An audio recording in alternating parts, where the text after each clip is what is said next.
목사의 아침 묵상 2023년 6월 29일 목요일 아침입니다. 오늘은 출애굽기 25장 10절로 16절 말씀을 통해서 조각목의 한계와 영광, 이런 제목으로 말씀 묵상의 은혜를 나누겠습니다. 비가 내리는 오늘 겸손히 주님 앞에 섭니다. 목회 코칭과 주일 사역, 팀 수련의 준비를 해야 하는 날입니다. 새로움을 입기 위한 몸부림이 필요하다고 생각합니다. 주님을 믿는 것은 이전 것은 지나갔고 보라 새 것이 되었다는 말씀처럼 그리스도 안에서 이루어진 새로움을 믿고 누리며 아직 새로움이 만들어지지 않은 곳에 새로움을 만들어내는 것이 주님을 믿고 걸어가는 신앙생활이라고 저는 생각합니다. 이날 주님은 어떤 말씀으로 인도하셔서 새로움을 만드는 삶이 되게 하실까? 본문에는 증거궤, 즉 법궤라고도 하고 언약궤라고도 하고 하나님의 궤라고도 하는 이 증거궤를 만들라고 하시면서 자세한 수치와 재료까지 또 구체적인 방법을 말씀하시는 내용이 나옵니다. 10절로 11절 그들은 조각목으로 궤를 짜되 길이는 2규빗 반, 너비는 1규빗 반, 높이는 1규빗 반이 되게 하고 너는 순금으로 그것을 싸되 그 안팎을 싸고 위쪽 가장자리로 돌아가며 금퇴를 두르고 정리하면 증거궤를 조각목으로 만들어라. 그리고 그 안팎은 순금으로 싸라. 이렇게 말씀하고 있죠. 그리고 테두리에 금테를 둘러주라. 여기서 이제 조각목이라고 하는 부분을 생각을 해봐야 되는데 이 조각목은 그 시내반도에서 그 아주 무성하게 자라는 나무였다고 합니다. 그래서 하나님은 이 법궤뿐만이 아니라 성소에 사용되는 모든 그 나무로 만드는 기구들을 다 이 조각목으로 만들게 하셨습니다. 조각목은 시띠 나무로 성경에 나오기도 하는데 영어 성경에는 아카시아 나무로 표현되었습니다. 이것은 그 가시가 많고 거칠고 메마른 들판에서 자라기 때문에 곧게 자라기보다는 쉬워지고 비틀어졌습니다. 나무가 단단하고 옹이가 많다고 합니다. 한마디로 가구를 만드는 데는 전혀 합당한 나무가 아닌 거지요. 이걸 모르고 하나님이 이것으로 만들라고 하신 게 아닐 것입니다. 그래서 당대에는 이 그 조각목을 불을 지피는 땔감으로밖에 사용할 수 없었다고 합니다.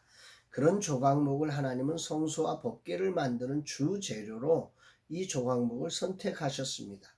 오늘 아침에 이것이 내게 큰 감동으로 다가옵니다. 늘 성경을 볼 때마다 이 조각목으로 인해서 힘을 얻곤 했는데 오늘은 더욱더 이 부분이 내게 힘을 가져다 줍니다. 하나님의 말씀을 담는 법궤, 하나님의 임재가 일어나는 성소를 짓는 모든 기구를 조각목으로 짓게 하시는 하나님의 뜻은 분명 하나님의 은혜를 상징하기 때문일 것입니다. 16절 내가 내게 줄 증거판을 궤 속에 둘지며 땔감으로 밖에 사용될 수 없는 비틀어지고 옹이가 많고 가시가 많은 다루기 힘든 그런 이 조각목을 가지고 이것을 선택하셔서 법궤와 성소의 기구를 만들고 그곳에 당신의 말씀을 두시겠다. 그곳에서 속죄를 일으키는 하나님이 죄인을 만드시는 거룩한 자리를 만드시겠다고 하신 이 하나님의 놀라운 은혜가 정말 얼마나 큰 것인지를 찬양하고 감사를 올려드립니다. 은혜 아니면 구원을 받을 수 없는 이스라엘 백성들, 오늘 저의 모습이기도 한 거죠. 조각목인 나를 그렇게 받아주시고 하나님의 말씀을 담아주셔서 여기까지 사용해 주신 그 하나님의 은혜를 생각할 때 정말로 감사하고 형언할 수 없는 감격이 생겨납니다. 다윗은 자신의 궁정을 지을 때 나무 중에 나무였던 백향목으로 자신의 궁정을 짓고 또 하나님의 성전도 건축하라고 또 그런 백향목들로 솔로몬에게 인수인계하지 않았습니까? 그런데 하나님은 가장 볼품없는 조각목으로 당신의 집인 성소를 짓고 계셨다고 하는 사실을 돌아보게 됩니다. 이것은 죄인된 우리를 성소로 삼으시고 임재하사 성령의 전이 되게 하신 하나님의 섭리를 보여주는 사건입니다. 그래서 증거궤는 반드시 순금으로 그것을 싸도록 한 거죠. 비록 조각목이지만 순금으로 덮여 조각목의 모습이 아니라 순금의 모습으로 주님의 말씀을 담고 주님의 임재를 나타내도록 되게 한 것입니다. 오늘로 말하면 우리 인생은 여전히 부족하지만 예수 그리스도를 믿음으로 그 믿음의 순금으로 우리가 그리스도로 옷 입는 과정, 이것을 표현한 것입니다. 그리스도로 옷 입은 그리스도 하나님의 자녀된 삶으로 우리를 그렇게 덮어주신 거죠. 오늘 본문을 통해서 조각 먹인 비틀어지고 단단하고 옹이가 많아 가구로 절대적으로 부족한 모습이 바로 저의 모습임을 다시 한번 확인하면서 이런 나를 변하지 않고 쇠하지 않는 순금으로 싸서 나를 당신의 말씀을 두시는 곳, 당신의 임재가 이루어지는 사람으로 세워주신 은혜를 기억하라고 주님은 말씀하는 것 같습니다. 여기서 내게 주목되는 것은 반드시 순금으로 쌓아야 한다는 거지요.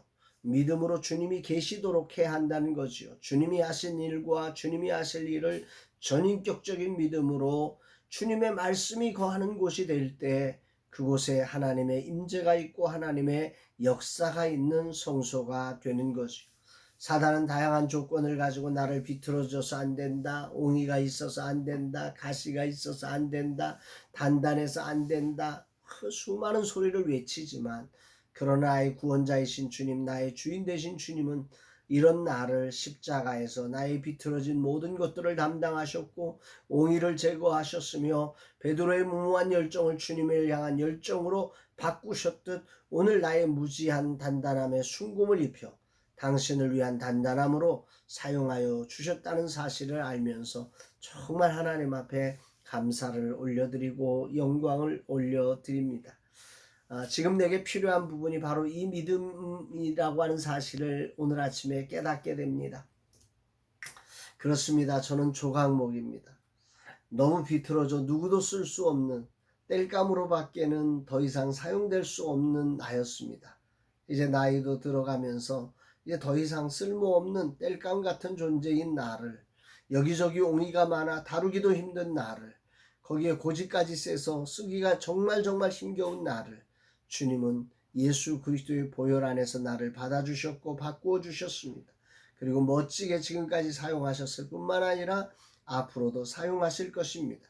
지금도 여전히 비틀어진 내 모습에 실망하고 옹이로 인해 절망하고 담담하게 넘어지지만 그러나 그것은 순금을 덮으라는 사인이지 포기하라는 사인이 아님을 저는 알고 믿고 고백합니다.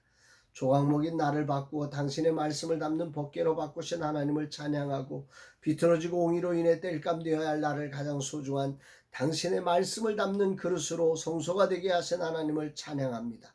이 하루 이 믿음으로 다시금 나를 추스르며 일어섭니다. 그렇습니다. 나는 조각목입니다. 조각목 중에서도 가장 비틀어지고 옹이 많으며 다루기 힘겨운 단단한 조각목입니다. 그러나 이런 나를 바꾸신 나의 주 나의 하나님은 전능하시며 전지하시며 사랑이 많으신 분이십니다. 못하실 일이 없는 분입니다. 그분에게 나의 약함은 하나님의 강함을 드러내는 최고의 재료일 뿐입니다.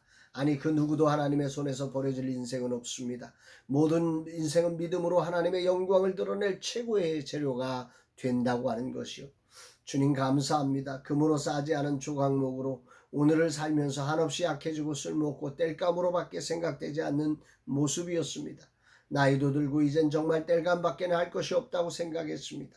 그러나 오늘 말씀을 통해 이 종에게 다시금 믿음 안에서 주님의 말씀을 담고 당신의 임재 안에서 세상을 구원하는 성소로 거듭나게 하심에 감사를 드립니다. 오늘 주님이 하신 일과 앞으로 하실 일을 믿고 이 믿음으로 저의 조각목을 덮습니다.